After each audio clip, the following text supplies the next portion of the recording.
Welcome to the Cowboys Plus Fan Podcast. David Wilson once again. I'm with Craig Brown.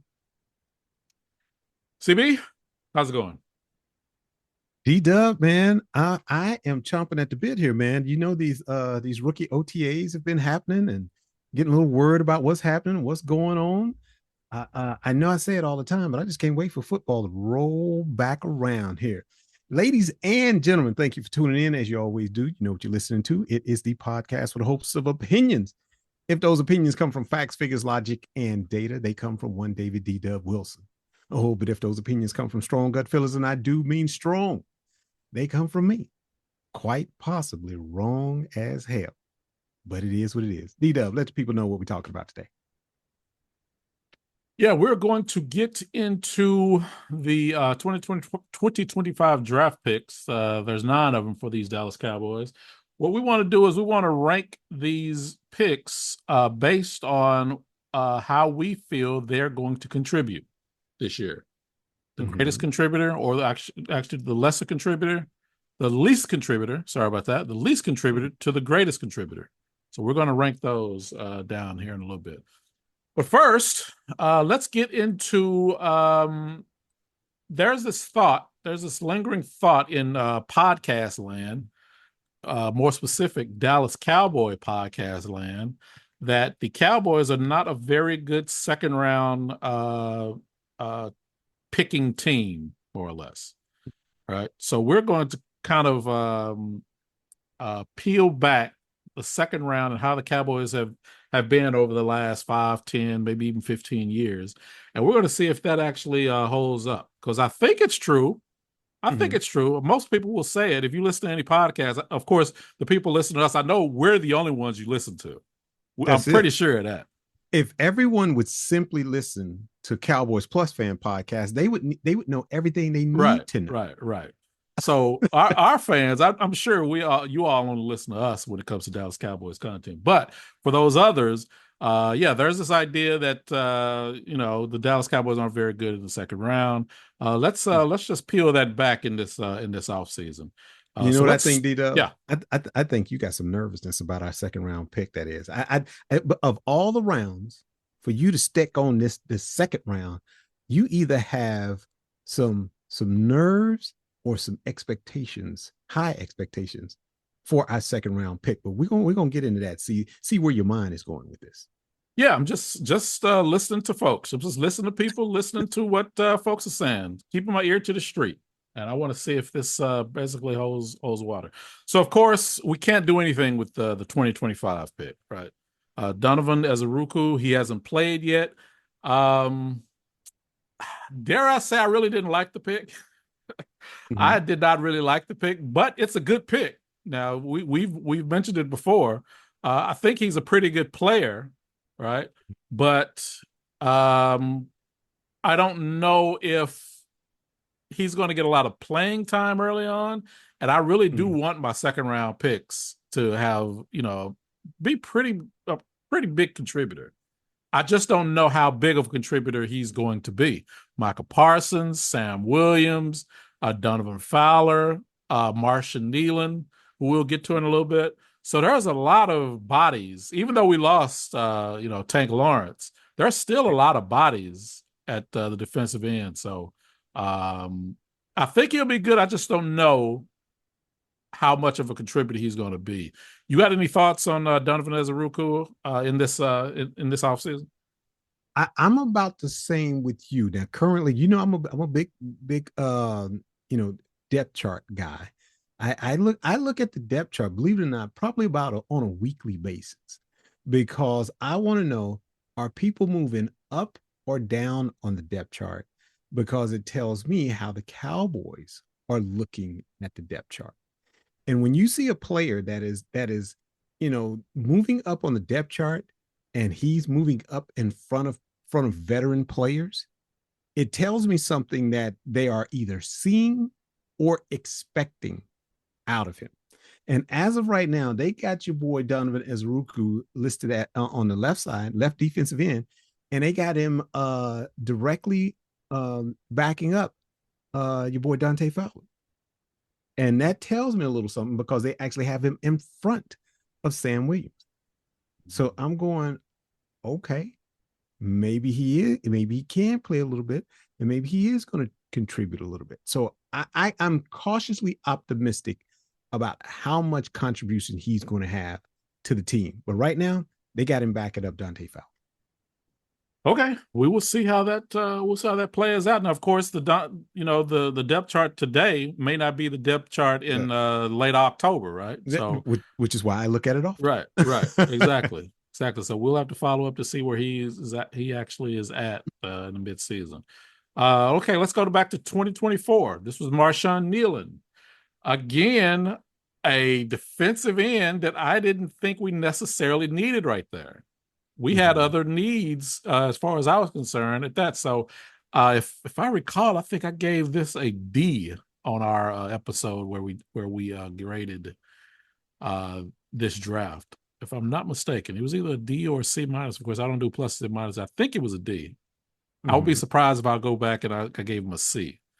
But yeah, I did not like this pick even up to this point. He hadn't done a whole lot in his first year for me to warrant that pick.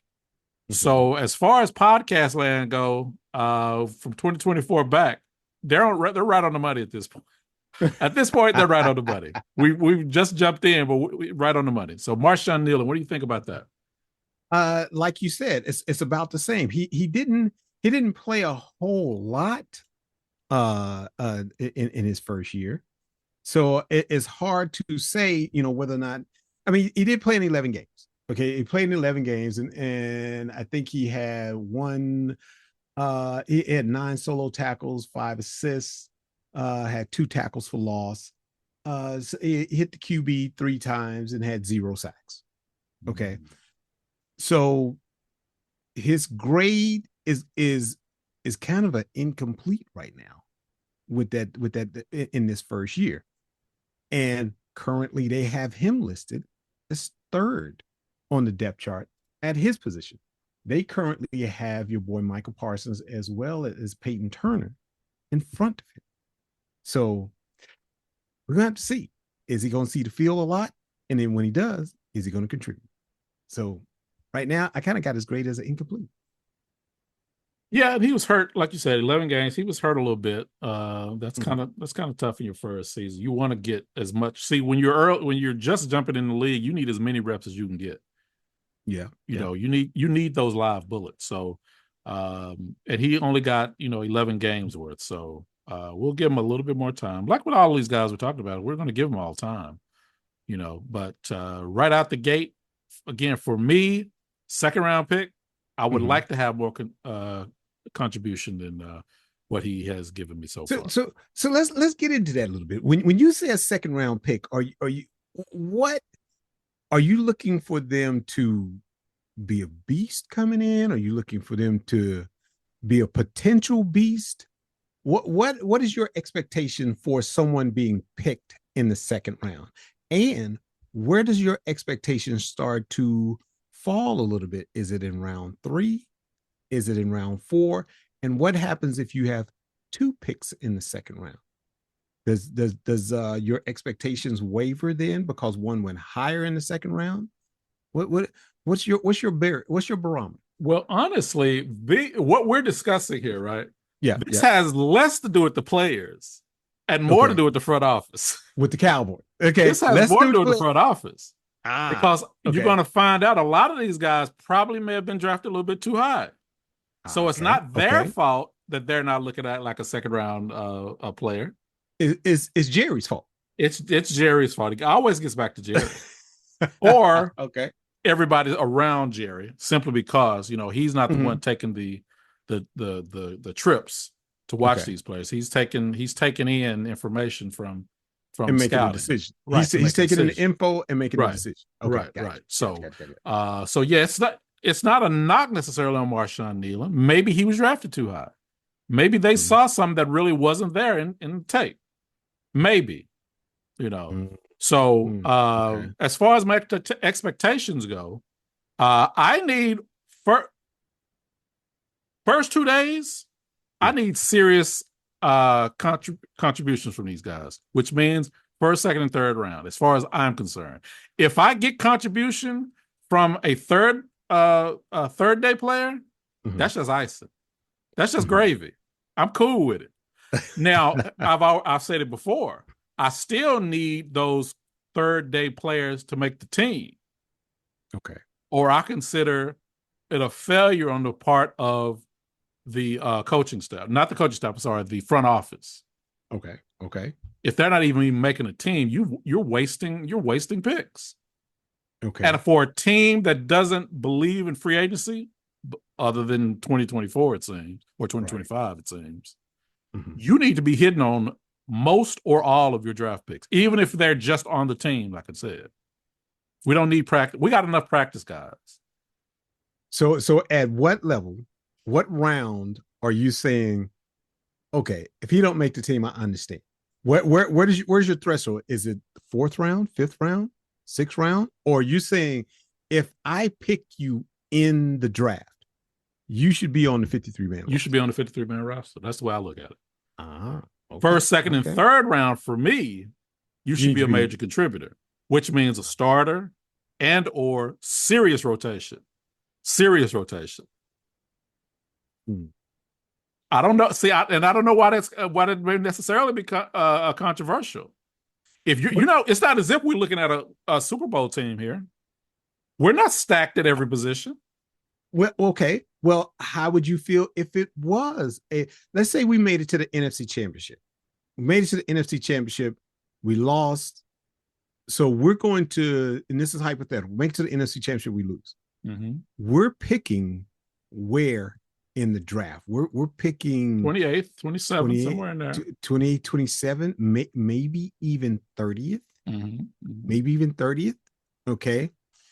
Are you still expecting that number one draft pick chosen in at the 30th position in the first round? You're still expecting him to be a beast on the team when he comes in? NFL General Manager David Wilson. Okay. Okay. Okay. If I go to the NFC Championship or Mm-hmm. go to a Super Bowl Mm-hmm. or go to whatever, right, and Mm-hmm. win the whole thing, Mm-hmm. and I have a number one pick at the 29th, 30th, 31st spot, Or 32nd if you're the Super or Bowl winner. 32nd spot. Mm-hmm. If I don't think there's a player at 32 that's going to either start or be a major contributor, I'm bound out.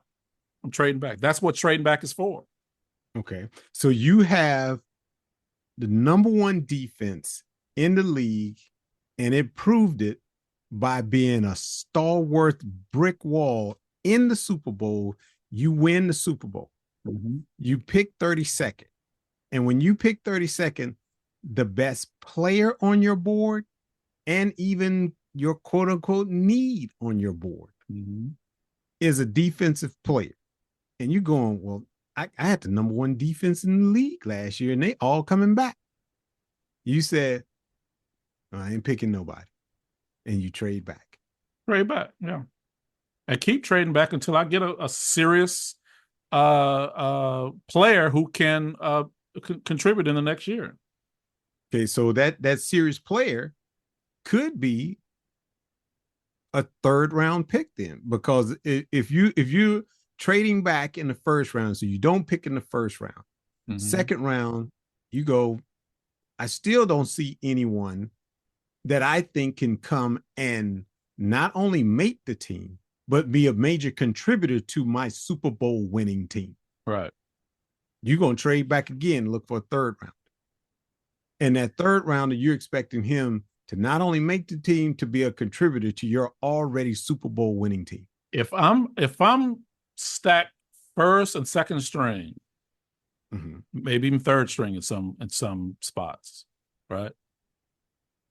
Why would I not just keep pushing? What would be wrong with just pushing back those draft picks for future years? I already know I'm not going to win a Super Bowl every year. I already know that. So I could get more value if I just keep pushing it back, getting more picks for future years. or using those picks to trade for a player on another team who I There you think go. can There you go. be See a that major contributor. that's what I was getting at. Well, You that's the, can yeah, that's what you have to do. It's assets. You're okay, getting because you have to assets. grab that player. You have to grab that player and say, "Hey, you're not going to make this team, but there are 28 other teams out there who would pick you, and I have you. Now I'm going to use you to bolster what could be a hole on my team. Maybe I had a guy who is reaching a deal to where my linebacker now wants 18 million a year, Right. 22 million a year. Right. And There I'm may be going, some of those the players that I say are stacked. They're stacking my roster. They mm-hmm. may have something coming up Yeah, that I know I'm not going to pay. So in that yeah, instance, yeah, I probably will draft somebody, yeah. You at that trade, position. you trade Michael Parsons because he want too much. Well, this team has the money. So I'm not going to let Jerry Jones lie to us continually about, we don't have the money or this, that, or the other. We have the money to pay Michael Broke, Parsons, man. We broke. We only worth about 10, 11 billion dollars. We of broke. course. All And right, buying that. But I 2023, digress. Let's go.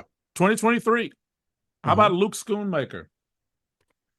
You want to give me you want me to give him a grade? And I'm gonna let you go. Go. No, it's not really grading, just kind of But just kicking around where we feel when it comes to these second round picks. as a second rounder. Yeah. Yeah. This is another guy I did not want Mm-hmm. uh, at this spot because I thought we were pretty deep Mm-hmm. at this position. So I didn't find the need to be getting a tight end in the second round. So these podcasts are right on point so far. Mm-hmm. Now Schoonmaker could become something. Mm-hmm. We know that Jake Ferguson at this point, it's going to be dicey about Jake Ferguson this year. It's going to be real dicey. Don't you mess with my Jake. Don't you mess He with my has Jake. got to come to play this year. Why are you Right? messing with my Jake? Jake always comes to play. Well, he didn't come to play last year. Yes, he Not in the did. first two games. He got hurt. Well, there was a backup quarterback as well, so he gets a pass for last year. So he needs to get back to 2023 this year for sure. You got Dak. We hope Dak stays healthy. That's the key. But there's this thing that even if he balls out, how much are the Dallas Cowboys going to pay him? He's going to ball out, and they should if pay he him. balls out, are they going to pay him $15 million a year? That's the question. Let's say he gets 1,000 yards this year. Yeah. Right? Yeah. Which doesn't happen often for tight ends. Okay. By the way, if he's getting 1,000 yards, we're probably going to the Super Bowl, because if he gets 1,000 yards, each of my receivers are getting like 1,500. Oh man, that means Dak Prescott has got to have thrown for 6,000 yards this year. If he gets 1,000, so yeah, even if he balls out, I think the Cowboys are coming around to this idea that we're not going to pay him this $12-15 million a year. They didn't pay Dalton Schultz that. So we're going to roll with Luke Schoonmaker just to make ourselves look good. I'm looking at the highest paid tight ends in the league right now, seeing who's getting paid what. George Kittle right now is the highest paid. He makes about 19 million a year. Yep. Travis Kelce makes about 17 million. Ooh. Your boy Dalton Schultz is about 12 million a year. So if Jake Ferguson's ball out of control, are you gonna give him 12 million? No. You're not gonna give him 12 million? They're not. Listen, they're not gonna give him 12 million. Would GM David D-Dub Wilson give him 12 million? Look at you hesitating. Boy, you pitiful. 12 million is a lot of money for a tight end. Find me the last amount of the tight end that we paid $12 million for. That we paid, or relatively speaking. I guess you'd have to, relatively speaking, given that it was in the past, your Novaceks and those types. I don't think we don't really pay. Jerry doesn't really pay tight ends. I think Well, it's that's pretty true. clear. That's true. So it's almost a given that almost a given Mm-hmm. that Jake. It almost makes sense if Jake wants to stay in Dallas. Don't ball out. It almost sounds like that, right? But you know it's he wants to get paid. he wants to get paid, and if he balls out, see, I'm starting to think that tight ends are we do we dare say they're going to tiptoe down the line of where the running back went and have to prove themselves again? Look at every deep playoff NFL team, and dare I say, the last 5 Super Bowl winning teams. They had a beast at tight end. They had a beast at tight end. And if you got a beast at tight end, pay him. Pay him his money. And if Jake has shown me he deserves it, I'd love me some Jake for you. You don't like Jake. That's what's wrong No, I with you. like Jake. I've always liked Jake. I You just don't know love that Jake. I just know that he's not going to probably get the money that he's even if he balls out. So So Jake balls out, goes for 1,000 yards, 10 touchdowns this year. You telling me instead of paying him, you let him go because you got Luke Schoonmaker behind it?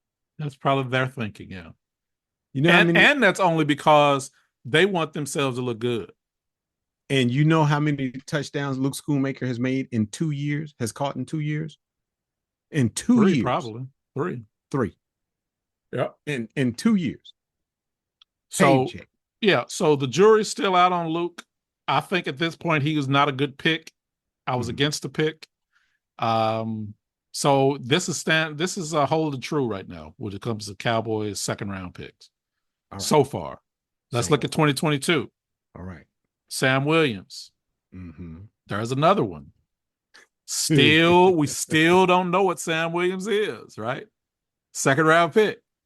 Uh-huh. Got hurt last year, but prior to that, the bonehead plays, the bonehead flags looked good. I Uh-huh. will admit he did look good as a defensive end, but You, it was the boneheaded plays, So jury's still out with Sam Williams. yeah. I think Yeah. personally that he probably should be at this point. I think he is. I think he is our third best defensive end right now. Ooh, Parsons, Fowler, and he's pushing Fowler. Parsons, Fowler, and Williams right now. okay. That and that. Until we see what Ezeruku is. But that's the thing. They want to get Sam Williams, back in the saddle again. So Yeah. there's not going to be enough mouths to feed when it comes to these defensive ends. You got a lot of That's you why got I was against. See, I said that at the beginning, before the draft.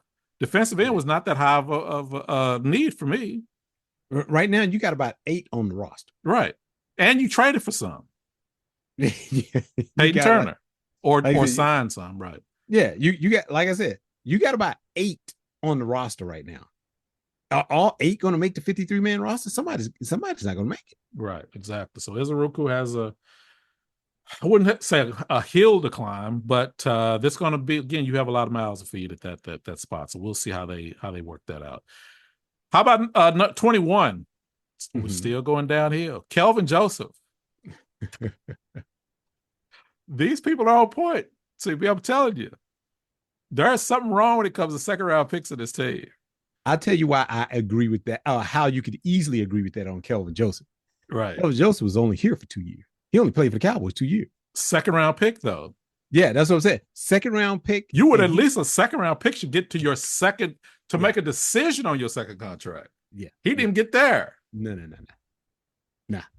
So I gotta agree with you on that one. We're not very good when it comes to second round picks. Now, it maybe goes this, up a little bit. maybe this next one might change your mind. Yeah, it goes up a little bit. Okay. Trayvon Diggs. 2020, Trayvon Diggs. We need to be on TV, y'all. If y'all saw that look D-Dub gave me when he said I've had the issue with Trayvon. He has the reputation right Man, now. Now he has actually two reputations. The first one the whiff. was the feast or famine type of situation. But but that feast or famine situation made him a two-time Pro Bowler. Agreed. Agreed. That's why I said that is a situation. It's not all bad Okay. because he can either be very, very good and get what 11, 12 that year, picks that year. Mm-hmm. Almost broke the record in a season. Almost. Almost. And then he can give up plays. A lot of bad plays. Mm-hmm. So there's the feast of famine. That's one side of him, or one issue. The other issue is he has the reputation of not of tackling.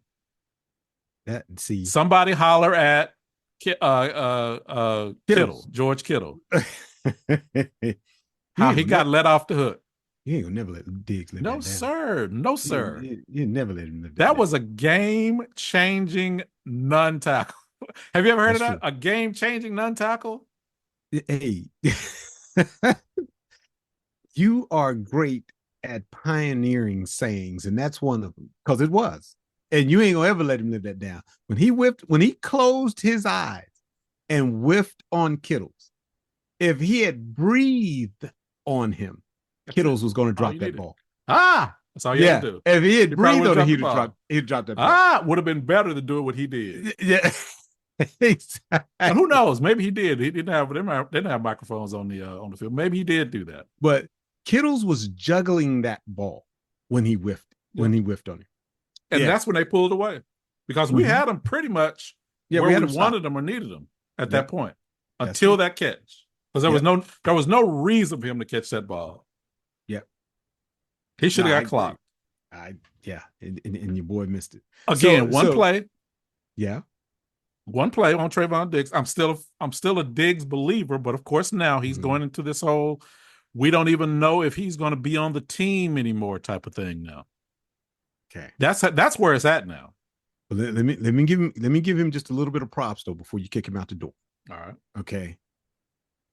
2 Pro Bowls, 1 All-Pro, 20 interceptions, and in all of the years of the Dallas Cowboys, he's already number 14 on the all-time list of interceptions. So number 14, and this will be his this year will be Fifth, going into probably. his 6th year. 6 year? Okay. Going into his 6th year. Is that enough to say that this was a good second round pick? This is a good second round pick. There's no question about that. Okay. He is the best up to this point. You just still mad at him because of that whiff. One whiff. It was a huge whiff, though. Huge whiff. Does it overshadow all of his other things? No, it doesn't. But it's a huge whiff. All right. All right. So this was the best second round pick that we've had in the last 5 years. 5 years. Well, yeah, 5 years because we don't know about this year. Pending as a Ruku. Yeah. Yeah. Still pending as a Ruku. Right. Let's move 5 more years. You can real quickly hit them others. You can real quickly Tristan Hill. Tristan Hill. We really don't have to go any further at that point. Okay. Gave us nothing. Absolutely nothing. Now, again, this may be this whole idea of he shouldn't have probably been picked in the second round. I'll say this. Kelvin Joseph's only made 2 years on our team. Tristan Hill did make 4. He didn't do anything. Didn't do hardly anything. Okay. Next. Come on now. Now, the next one, 2018, you got to give him some props. All right. Connor Williams stayed for a little bit. There was still some question marks. He did go to Miami, I believe. Yeah. Yeah. And was a starter there. I think he was a center there, if I'm not mistaken. But he played mostly guard on our side. Yep. And well, we missed 20. No, you're right. Connor Williams. Yeah, I was thinking McGovern for 2019, but he was the third round. Yeah, Connor Williams, right guard for us. There was issues pretty much throughout the time he was here. Got worse Mhm. as he got closer to not being here. So All right. um, yeah, I would say this was another whiff on for the Cowboys in the second round.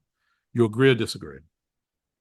Uh, whiff. Can I call it a whiff? I mean, going to Miami and starting kind of, I think it was Miami. You may Yeah, want to look he that went up. to Miami for two Yeah. years, and just last year he played for Seattle. Okay. Okay. So he's still in the league. Yeah, he's You got still to in the give league. him that. Yeah, he's still in the league. But didn't play, wasn't very well. Listen, he could have been a draft pick for us, but not a second rounder. I don't think. All right, all right. I'm gonna be. I'm okay I'm with gonna. us drafting him, but just it was just drafted. It was drafted too high. So so as of right now, your podcasters are correct that the Dallas Cowboys struggle Are not as of very right good in now. the second round. Not Keep very going. good. Keep How going. about Chidobe Awuzie? He played for a little bit. He was with us for 4 years. He played a little bit. Then he went to the Bengals, I believe, Mm-hmm. for a minute. I don't know if he's still there or not. Um, but I wouldn't say that he was a whiff. So, of the last 6 years, whoa, Mm-hmm. 9 years, 8 years, I would say we have two non whiffs. Again, this is all pending Awuzie, which I don't think he will be. I don't think he will be a whiff. I just don't know if he's going to play enough. I don't know if he's going to play enough to not be a whiff in his first year. Let's put it that way. Okay. Because we're still Okay. looking at 4 years for him. All these other guys, we're looking at a range of years, right? Yeah. Yeah. Woozy ain't even touched the field yet, so You still mean too early for him. Ezeruku? Ezeruku, I'm sorry, yeah, Yeah. Yeah. Yeah. Ezeruku, right. So, but Awuzie, yeah, he stayed in the league. I wouldn't say that he was a whiff. He gave us some pretty good years. Um, Boy, look at that 2017 draft. Mm-hmm. Sheesh, starting off with Taco Charlton. Jordan Lewis, however, was our third round, so we hit on that one for Which sure. we hit on Jordan Lewis. He's been a beast for us. We Yeah. love him. 2016, Uh-huh. again, Jalen Smith. Jaden Smith made Pro Bowl once. Look at you. Look at you. Quiet No, as you did go. he? I don't think Yeah. he did with us or with the Giants. With us. Let me look it up. He made the Pro Bowl one. Let me tell you. You keep talking. Let me get my boy. Well, it Jaden took Smith. an act of Yeah, Congress to get it. 2019. Yeah, it took us an act of Congress to get his to actually get his knee right Mm-hmm. to actually get on the field. And that's one thing the Cowboys love to do. They and up to this point we haven't had too much of that, but they like to get players who are injured or Right. they think are undervalued in the second round. Yeah. They Jalen do Smith like is a that. perfect example of that. He did Knee make the Pro injury, Bowl at 2019. Made the Pro yeah, Bowl knee once. injury at Notre Dame, Mm-hmm. a crazy knee injury at Notre Dame. Mm-hmm. Took him a year or two here to even get on the field. Everybody was rooting for him, no doubt, no question, including myself. You know, um, and he flashed, but again, not that great as far as what most people think you should see from a second rounder. Yeah. I don't think we got what we expected. So therefore, he moved on and went to the Giants. So I would say again that was probably another whiff. Agree or disagree? I gotta agree. I gotta agree. Because like you said, if it's your second round, you want him to stay and you want him to stack some numbers. And possibly get that second contract Yeah. to be that good to get a second contract. Mm-hmm. Has any of these okay?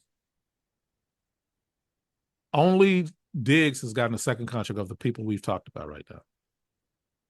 Take that in. Let that marinate. He's the ooh. Okay. Of You're course, right. again, No.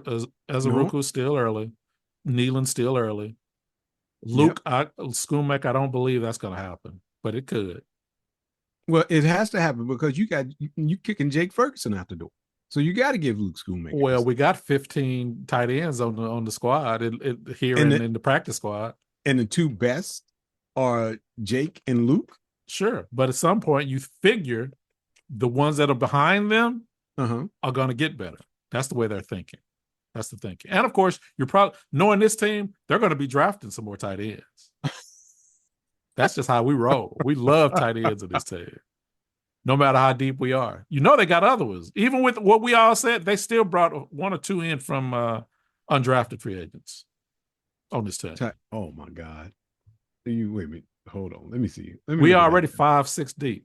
These guys I mean, more than likely don't have a chance at making the team. boy. I wish you were lying. You're not lying. We got seven. We got seven tight ends on this team. We love them. We love them. All right. Seven. 2015. How about Randy Gregory? See, Now, that's he's a very in the middle one. yeah, that's in the middle. When Randy Gregory wanted to play, he was a beast. Right. When he wanted to play and he didn't have his off the field issues, off the field, on the field, Right. you loved him. Yeah. And he had hella potential. Right. So he's a tweener when you're talking about. No, well, let's be real. With the issues, you still got to say it was a bad second round pick. Yeah, but remember this. He was good enough at the end of his contract that we wanted to sign him, but Jerry Jones fumbled the deal. Yeah. And he went to Denver. Yep. So at the end of his tenure here, he was pretty good. Yeah. We wanted to re-sign him. So I think he was with the 49ers for a minute. He was with the Broncos. He was with the 49ers 2023. Yeah. Matter of fact, he was with 49ers. He was with Denver and 49ers portion of 2020. So they probably traded him sometime during that year. Yep. So the 49ers were trying to make a Super Bowl run. That's why they picked him up. Yeah. So I'm not going to call him a whiff. I'm just going to say that he didn't. We probably messed that up more than anything. Well, he messed it up, of course, with the off the field stuff. Okay. You know, again, I think that's an issue that they knew about. Yeah. But because nobody was going to touch him in the first round, Cowboys thinking they're the smartest men in the room, let's go ahead and pick him up in the second round because that's what they do in second round. Quick ones. DeMarcus Lawrence, 2014, win. Don't even need to discuss it. 2013, Gavin Escobar. It's a loss. That's not tight end. Yep. Tyrone Crawford stayed for a little bit in 2012, but you know, he didn't kill it, to say the least. Was Tyrone Crawford a second round? I'm sorry. You're right. You're right. Yeah. He was a third rounder. We did not have a second rounder that year. So scratch Tyrone Crawford. But yeah, let's end Gavin Escobar. Then, of course, we can go all the way to Bruce Carter in 2011 and give us a whole lot. It's all right, but just didn't give us a whole lot. And then, of course, the great Sean Lee. Probably the best second rounder that we've had since 2010 in the last 15 years. I didn't think Sean Lee was a second rounder. He was a second rounder. He was one, like we mentioned with Jalen Smith, was hurt in college. Yep. And we thought we were getting a good deal on him. And we picked him up, and he should have been a Hall of Famer.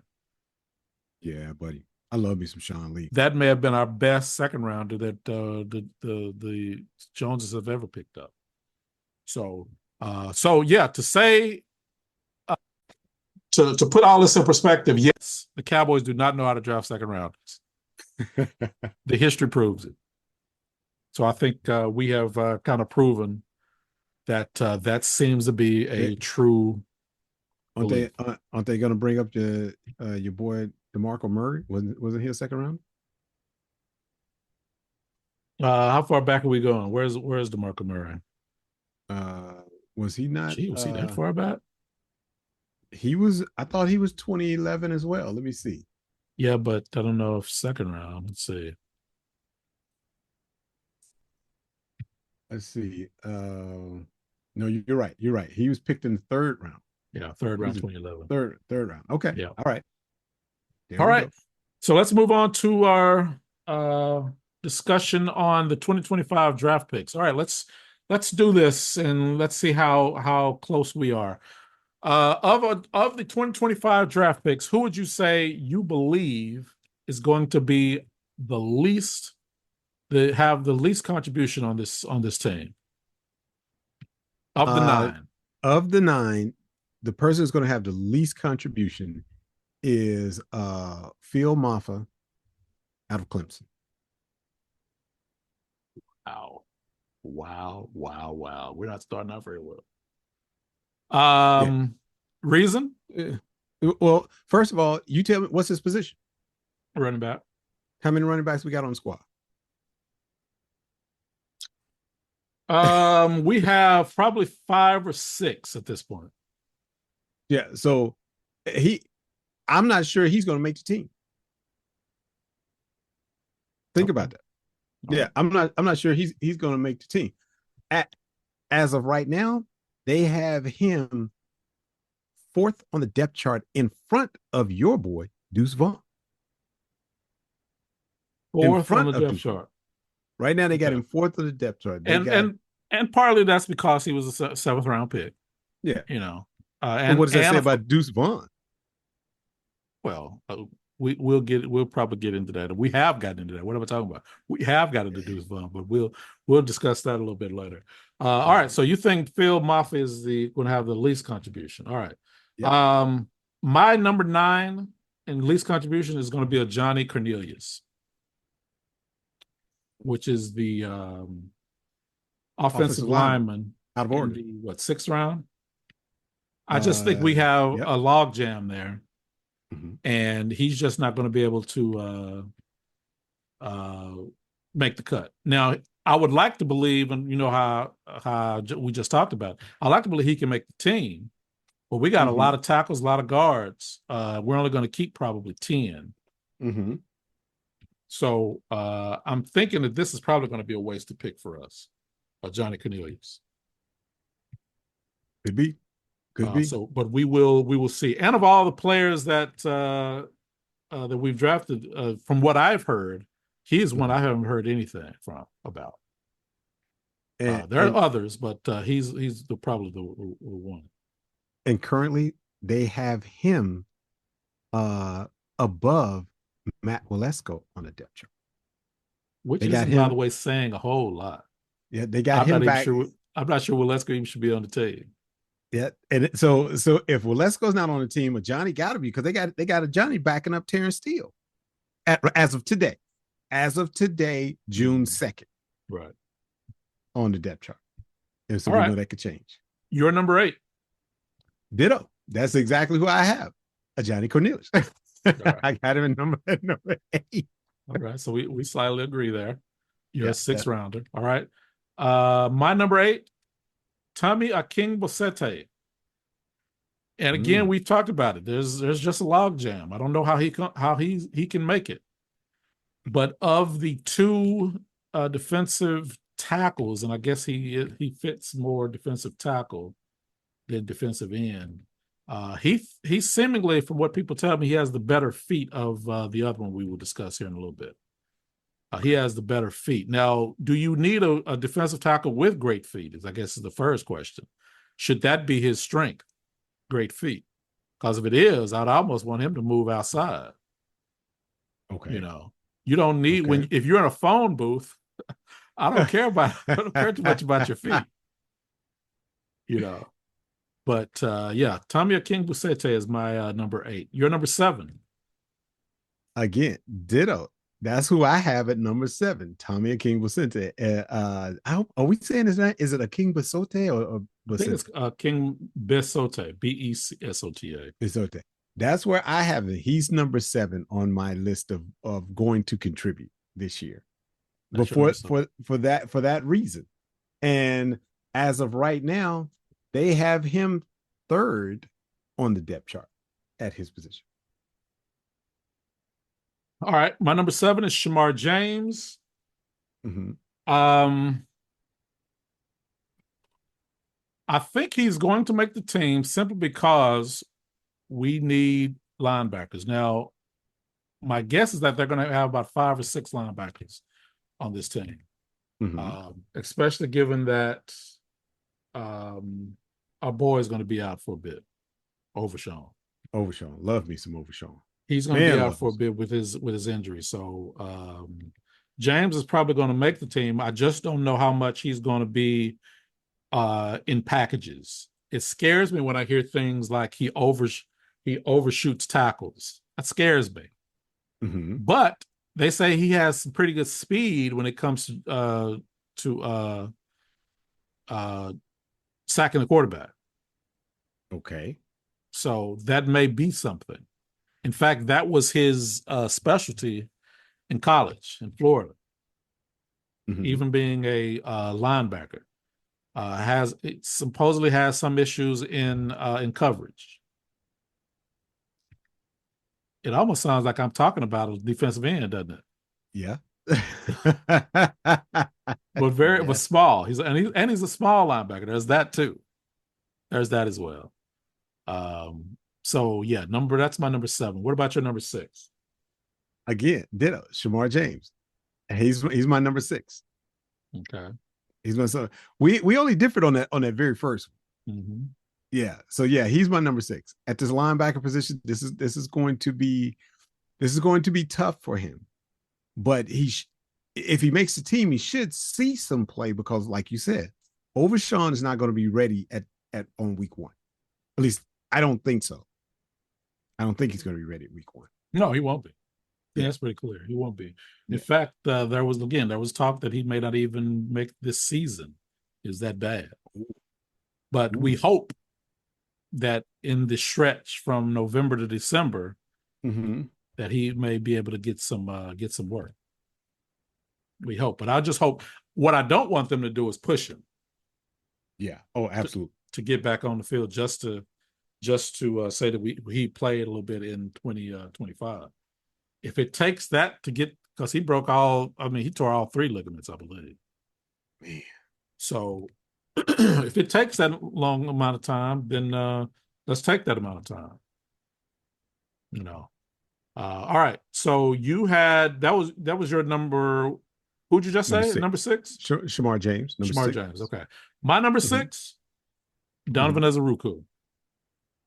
And it's because we've already discussed it. I just don't know Mm-hmm. how much playing time he's going to get for us to see what he's going to give us. We may have to wait for 26 Mm. for him to show us what he has because there's a lot of defensive ends on this team. And Micah Parsons ain't coming off the field. Mm-hmm. That's not going to happen. No. So you're going to have 5 or 6 players vying for that other side. Yeah. And I can tell you right now, 2 or 3 of them are already, as far as I'm concerned, are slotted to get a lot of play. So I don't know. I just don't know if that was a great pick for at number 2. But I could be wrong. He may have 20 sacks this year. Ooh-wee. break the record of all time. So believe it or not, I've been wrong before. Believe it or not. Once, twice. You're right. Once, twice. All right. You're number 5. My number 5, Jaden Blue, running back out Wow. of Texas. Wow. All right. Yeah. Thoughts? I don't know, and this is not because of him. Mm-hmm. I truly believe this is because, and I could be wrong because we got a new head coach, Right. but I think it's because of the coaching staff. If you ask me, Jaden Blue is getting ready to be a guy who has a hell of a lot of potential, who's going to get less than a handful of snaps per game. And every now and again, they're going to test him out as a kick returner. And people are going to say, why when you got Cavante Turpin on the team? So I think he's going to be a guy with a heck of a lot of potential that's going to struggle to get playing time. That's what I think about it. And I hope I'm wrong. But as of right now, I think he's going to be the 5th least productive of the 2025 draft for those reasons. Well, 5th most productive. Yeah. I'm sorry. Yeah. 5th most productive. All right. My number 5, Savon Revel. I have a problem with them grabbing a guy that's just coming off of an injury. I understand that Kyrie Elam is looking pretty good in these OTAs. You have I heard Revel is looking good in the OTAs. yeah. Mm-hmm. Well, who's Kylan Carson? He's coming off Yeah. of an injury. They need to Yeah. probably get him back in the mix. Mm-hmm. So do you think at this point, we know Diggs is not going to be available. Do you think they're going to have Savon Revel starting?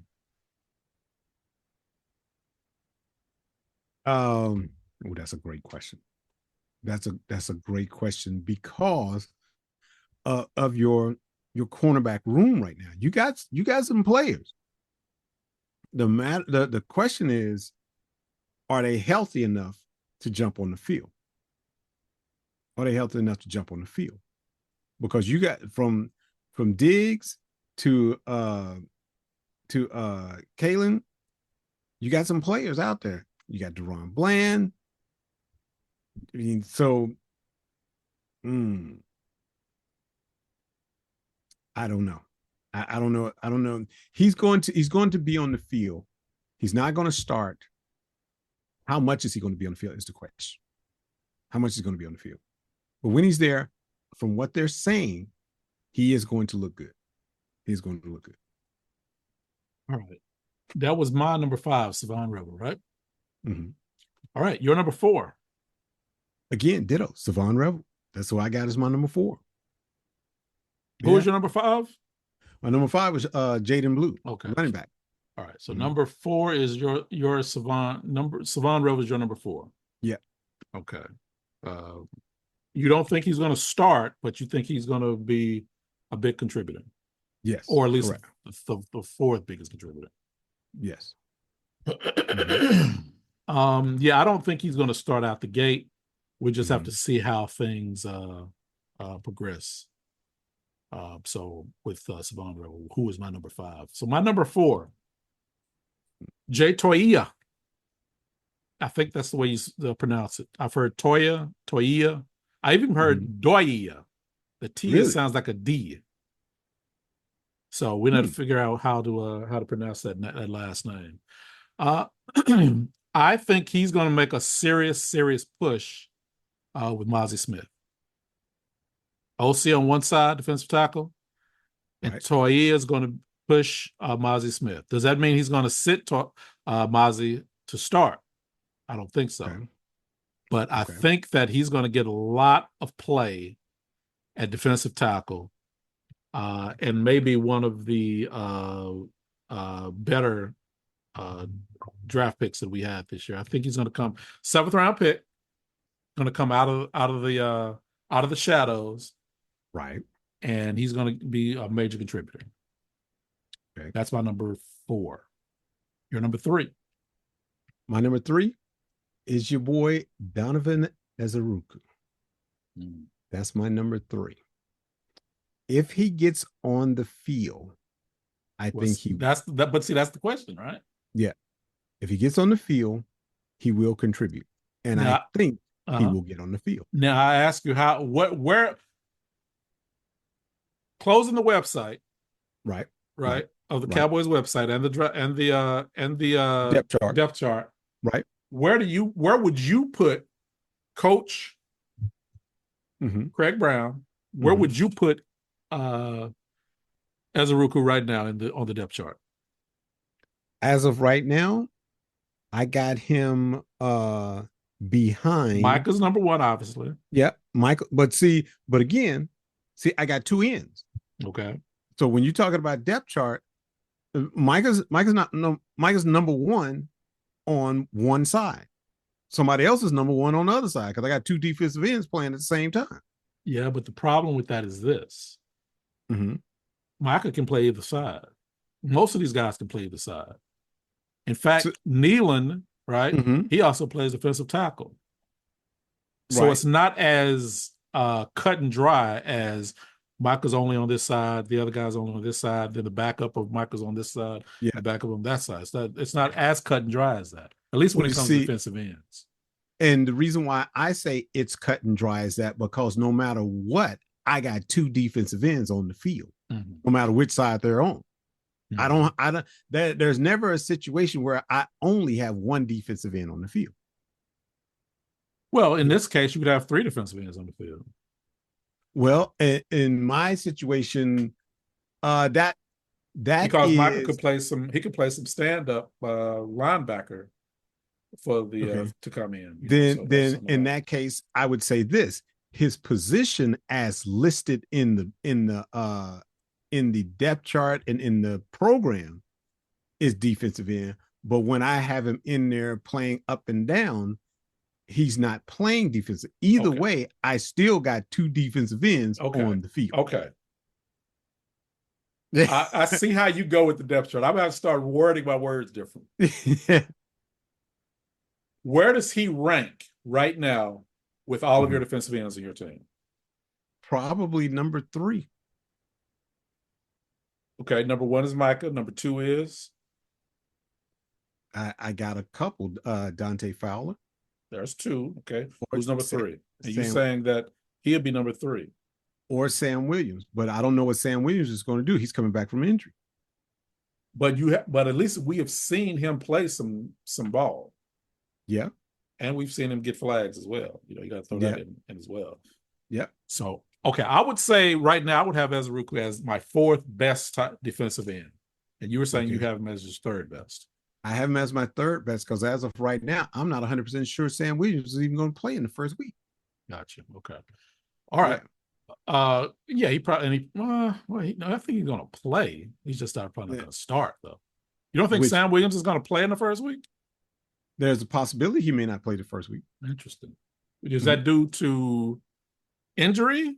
Coming back from injury? Okay. Yep. Not necessarily because he can't play.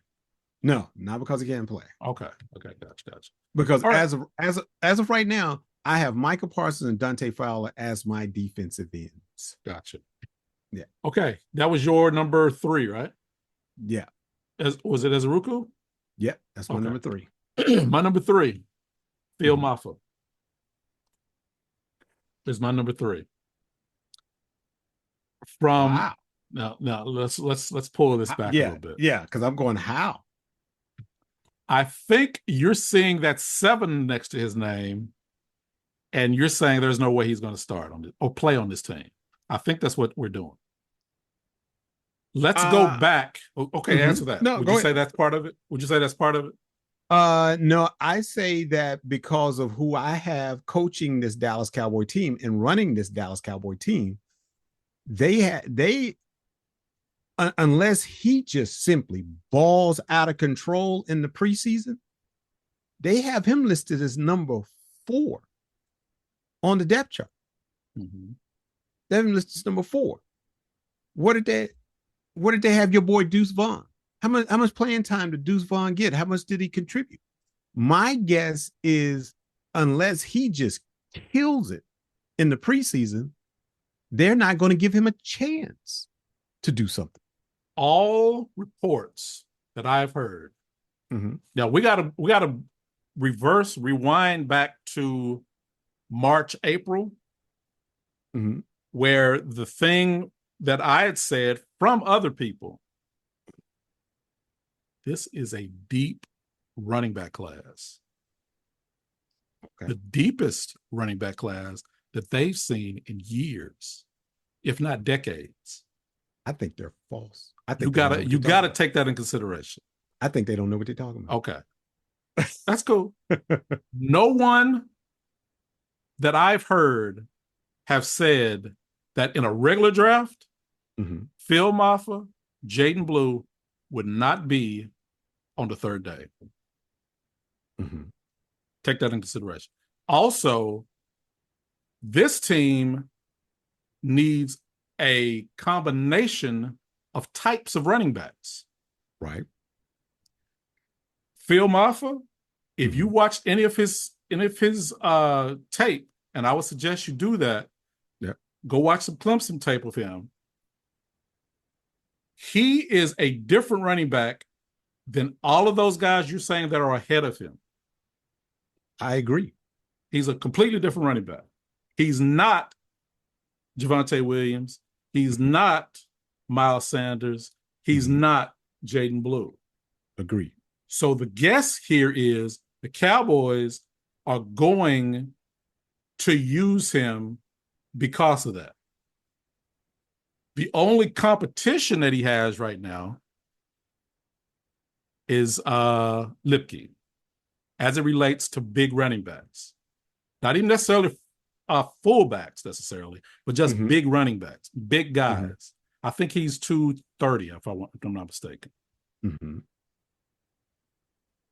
He's going to get a lot of burn on this team in the preseason, and not only burn in the preseason, he's going to make this team, and he's going to be at least. I'm going to go ahead and throw it out. Miles Sanders is probably not going to make this team. And David D. Dub Wilson, this coaching staff. You know this. You know the ownership, the executive, and the coaching staff of the Dallas Cowboys. And they have shown you over the last several years that they don't use people or give them the opportunity that they deserve to show what they can do. Hunter Lipke hasn't even been given the opportunity to show what he could do. Deuce Vaughn hasn't been given the opportunity to show what he could do.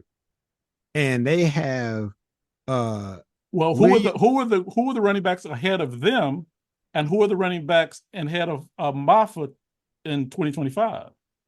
Well, you had Rico Dowdle, you had Tony Pollard, you had Ezekiel Elliott when he was good.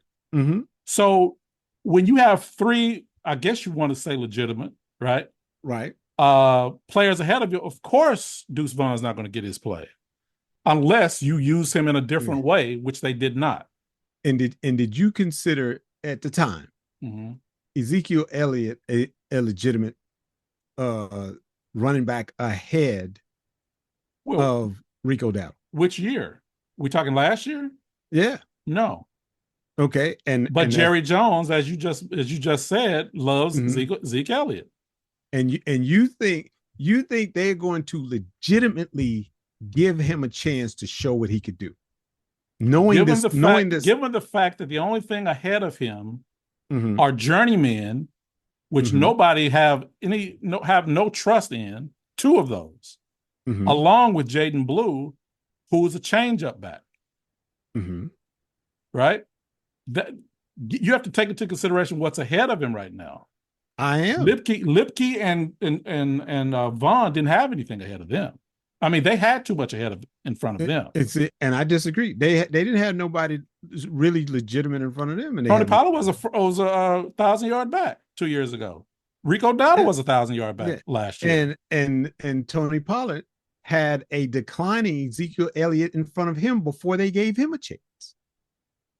But the reality is these players that were ahead of those guys all had legitimate numbers. I don't expect legitimate numbers from Javonte Williams and Miles Sanders. I bet you that currently the Cowboy ownership, I bet you they do. I bet you they may early on, but watch what happens. Because they've already said they're going to go running back by committee. That right there speaks volumes. You know why that speaks volumes? Because they don't trust any of them. And that tells me that they still haven't learned. Every time we went and they're not going to learn again. I don't think they're going to really give him. I think they're going to play three running backs in front of him while he sits on the bench. Well, I don't think you think he's going to make the team. I think he's going to make the team. I don't think Deuce Vaughn is going to make the team. No, Vaughn's gone. He's not even worthy of discussion at this point. Okay, see, I don't think Deuce Vaughn's going to make the team. So there's not five. There's not six. I think there's five at this point. I still don't think they've gotten over Lipke in the fumble. I still don't think they've gotten mistake. Sure, it's a mistake, of course. And this brother here can play, and every time they gave him the ball, except for that one time, showed that he could play, and they still haven't put him on the field for whatever reason. And now I'm gonna let's be frank. It can't just be that. It's also what they've seen in practice as well. Well, They haven't seen anything in practice. what they've seen on the field, besides that one fumble that a lot of people won't even completely put it on him, Yeah. he's been a baller, and they still won't give him a chance. All right. So I think Moffitt's going to get a lot of shine, certainly in preseason. Okay. Preseason. It's preseason. Mm-hmm. I think he will be third on the depth chart by the middle of the season. In front of, or should I say, who's in front of him? Blue and Javonte Williams. So you're not giving Miles Sanders any. I think he's declined. I think he had some good years in Philly, but that was what 2-3 years ago. Do you think he looked like rubbish in Carolina? Do you think the Cowboys think he's declined? I think he was a placeholder. In fact, I think him and Javonte Williams are placeholders because we knew that they needed to get some running backs, and again you got to take into consideration the depth of running back this season. We'll continue to watch that as it unfolds. I don't think you don't respect this running back class of 2024. I sure don't. I feel the exact same way as I felt about that wide receiver class, and I was proven true. Ladies and gentlemen, we will be having a episode, and we will update you on the 2025 running back class. What? October, November? Give a take. Watch. It's not as deep as they think. Okay. That was my number 3, Phil Maffa. Yeah. We are completely off when it comes to Phil Maffa. Your number 2. My number 2, you brought him up, and I want to read you something why I put him as my number 2. Okay. And that is Jay Toia. Interesting. Jay Toia. Let me read you something that I was checking out. During the Dallas Cowboys OTA's 7th round rookie defensive tackle Jay Toia has been standing out, earning significant practice reps with the starting unit. Some are even calling him a potential draft day steal. I agree. While other rookies are also making an impact, Toia's early performance is particularly noteworthy, which is why he has been getting reps with the starting team. Mozzie is on notice. Mozzie is on notice. Is that simple? Yes, sir. That's what I'm saying. And they saying he has been getting reps with the starting teams and has impressed with his run-stopping ability. Yeah, I agree. If it wasn't for these running backs on my list, he would be a little bit higher. That's my number 2. My number 2, yeah, I completely agree with Toya. But Mozzie Smith is on notice. Yes, sir. And I don't even know if the Cowboys was trying to put him on notice. It's just Toya fell to him in the 7th round. Toya got there and said, "Y'all, all I needed was a chance." Right. All I needed was a chance. Right. My number 2, Jaden Blue. And I think this is another one that we don't necessarily agree with. Again, not looking at the draft chart, right? Yep. Depth chart. Where would you say, what did I say? Draft chart. Depth chart. I'm sorry. Mm-hmm. Where would you say right now you would rank Jaden Blue when it comes to running backs? Number 2. Behind Javonte? Yeah. Yep. Okay. Yep. And let me be real. I hope I'm wrong. I hope Jaden Blue comes in here and becomes running back 1 and becomes a beast at running back 1. Well, here's the deal. Let me just kind of wax poetic on this whole thing with this coach when it comes to Jaden Blue. He should be the number 1 running back on his team. Okay. But because he is not that type of running back, he's not going to be number 1 on this team. Okay. He is going to be your change-up back. And that's not because he lacks flash or production, or it's simply because he does not have the body to withstand the rigors of the NFL. They got him listed at 5'9" and 196. Right. So that's the only thing holding him back. Mm-hmm. The speed is crazy from this dude. It's nuts. Yeah. It's nuts. So when he's gonna come out of the backfield catching screens, Mm-hmm. You give him any daylight, it's to the house. And you may see that consistently in this season. That's He, where my expectations are. he reminds me of another UT running back that came out that ended up being a number one and a very good career in the NFL that didn't have the size for the body, but his speed and his durability. That's your boy Jamal Charles. You remember Jamal Yeah, Charles? yeah, yeah. So Very, yeah, yeah, very similar. Very similar. there's him. Yep. I expect him to do that. And again, he probably should be the number one running back on this team. There's no way, I'll say it again, Mm-hmm. there's no way he should have gone in the fourth round. This was, you talk about steals for the Dallas Cowboys. Right. This right here is your steal. Okay. Toye is probably your second steal. But Mm-hmm. this right here is your serious steal. Okay. I'll go on record. Man, See, it's a I'm digging steal deep right now. if they give him a chance. Oh, But he's going to get a chance. But I hope so. As you can see, I'm nervous about. I'm not nervous about the players. I'm nervous about the coaching staff and the executive office. Are they going to give these guys a chance? I think Hunter Lipke should have played. I think Deuce Vaughn should have played. I think Rico Dowdle should have been the featured back a long time ago. It's like the Cowboys want to wake up, halfway or 3/4 of the way through the season. And you remember Cooks, Brandon Cooks? There's like, here's a dude who's been 1,000-yard receiver for 8 years in a row. Y'all get him and don't even throw in the ball. That's my problem. But go ahead. Well, the thing here is the way this running back room is set up right now. Mm-hmm. Everybody's going to have a chance, I think. This is not the same running back room that we've had over the last few years, where we pretty much had a standout. Rico Dowdle was your standout last year. They just refused to make him a standout. I don't think you have a standout right now. You have two journeymen, both on a decline in their careers. Now, Javonte Williams will probably tell you what decline. What decline are you talking about? Yeah. But I think he's still on his decline. They're both journeymen. We're just simply taking a shot with Miles Sanders and Javonte Williams. That's all you have in front. That's all you have in front of these other two guys. I completely agree.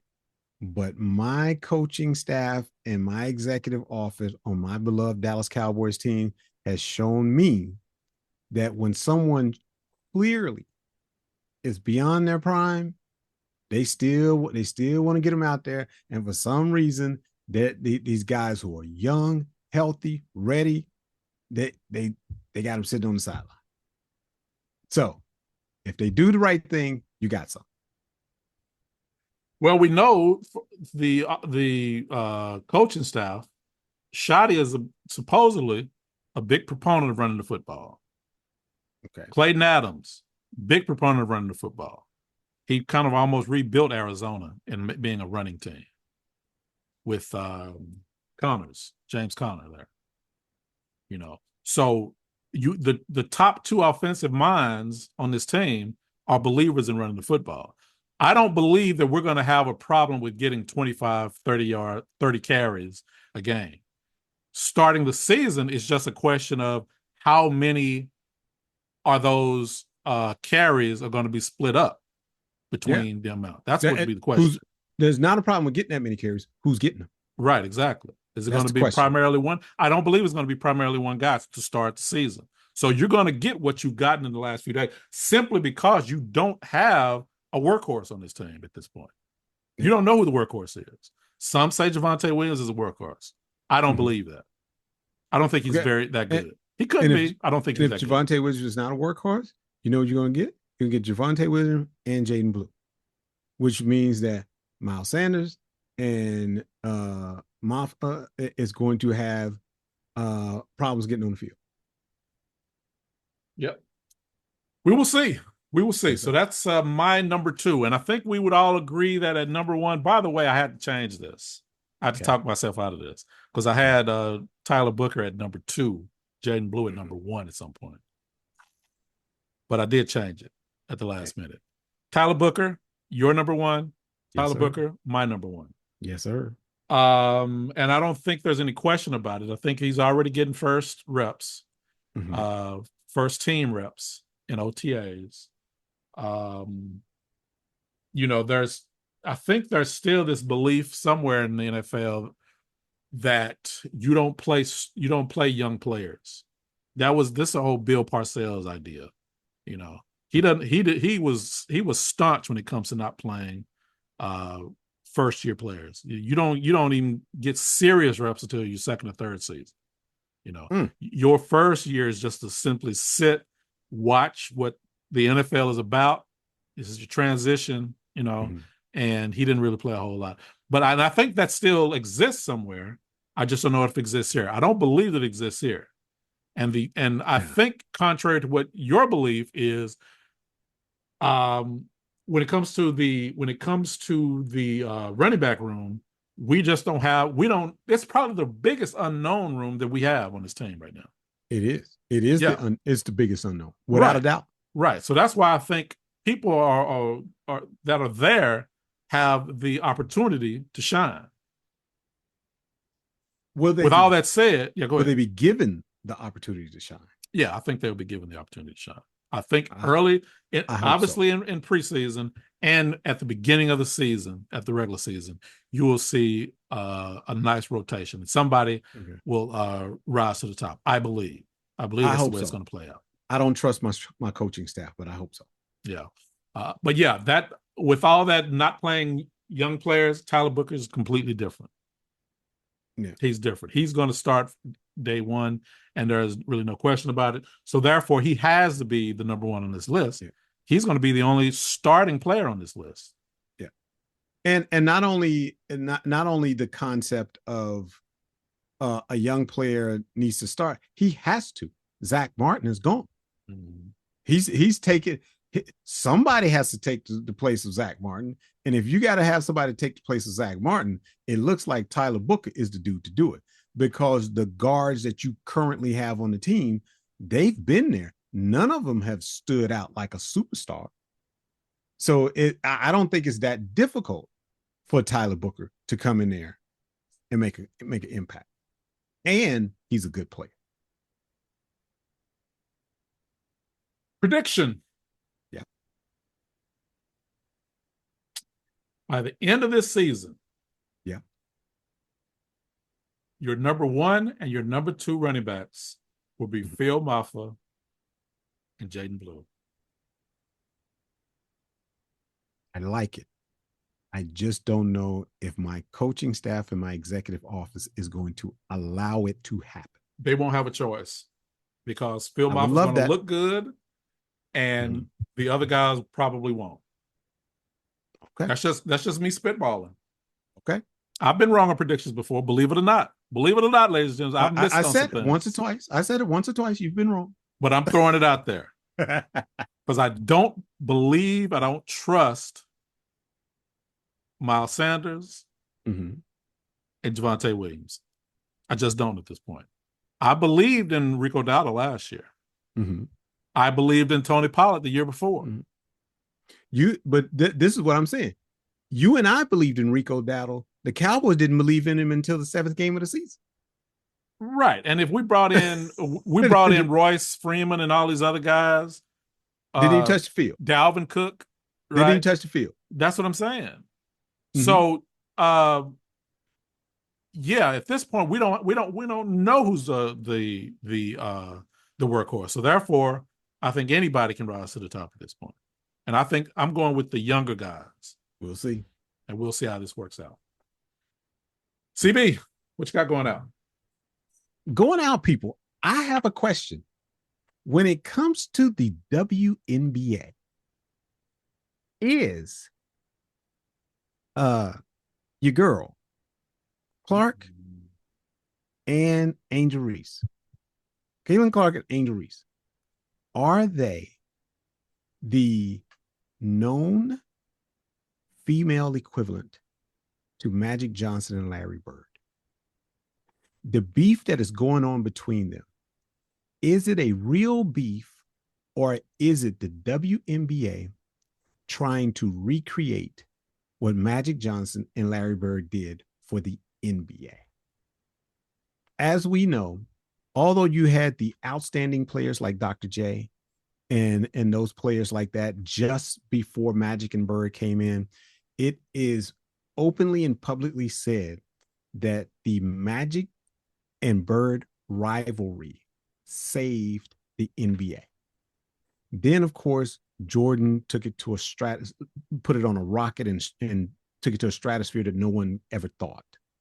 But it was the known beef between, and there I said, y'all know we're not really racial on this podcast, but the known beef between this black guy and this white guy, who were both very good at what they did, were extremely competitive, and putting them against each other, one on the West Coast, one on the East Coast, battling it out. And as long as we kept that fire going, and as long as they put out on the field, on the court, it made something that everybody wanted to watch. It was must-see TV. Now, my question to you, Cowboys Plus Fan Podcast, is the beef between Caitlin Clark and Angel Reese real, or is it fabricated because they want to duplicate something that they saw work very well in the NBA? What say you? Get out there on Blue Sky, on Facebook, on X. Let us know your thoughts. Talk to us. All right, folks, thanks for joining. We'll see you next time. Peace.